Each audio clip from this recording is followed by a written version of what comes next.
Bu ilin 6 ay ərzində Mərkəzi Bank 1,5 milyard Amerika Birləşmiş Ştatları dolları həcmində alış yönümlü müdaxilə edib. Azərbaycan manatının möhkəmlənməsinin qarşısının alınması üçün müdaxilə etdi ki, məzənnə 1,7 dollar səviyyəsində qalsın.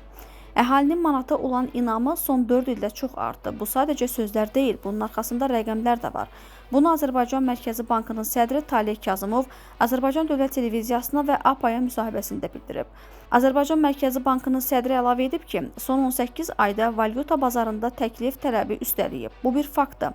İkinci fakt isə ondan ibarətdir ki, 2026-cı ilin ilk 6 ayında Mərkəzi Bankın keçirdiyi valyuta hərraclarında 757 milyon ABŞ dolları satılıb. Müqayisə üçün qeyd edim ki, 2025-ci ilin eyni dövründə bu rəqəm 2,7 milyard ABŞ dolları, 2024-cü ilin ilk 6 ayında isə 3,5 milyard ABŞ dolları olub.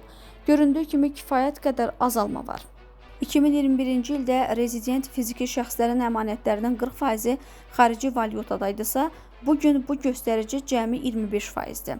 Yəni azala-azala dollarlaşma səviyyəsi düşür. Son 4 ildə manatla olan əmanətlərin həcmi 2 dəfədən çox artıb.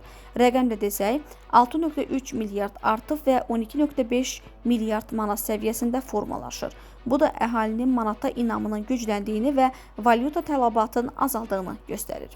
Taleh Kazımov əlavə edib ki, bəzən heç bir əsas olmadan insanlar arasında kurs dəyişəcək kimi fikirlər yayılır. İnsanlar da başlayır narahat olmağa və hamı axırıncı manatını götürüb qaçır, valyuta mübadilə məntəqələrinə dollar alır, bir həftədən sonra isə satır. Mən istəyirəm bunu çox sadə dildə izah edim. Bunun üçün hər hansı fundamental əsas yoxdur. Hansısa qərarı verməmişdən öncə təhlillər aparmalıyıq. Yəni doğrudanmı bizdə problem var? Bizim əsas məqsədimiz mandatımızın qiymət sabitliyidir və makroiqtisadi sabitlikdir. Buna nail olmaq üçün bugünkü çərçivə sabit məzənnə rejimi tam uyğundur.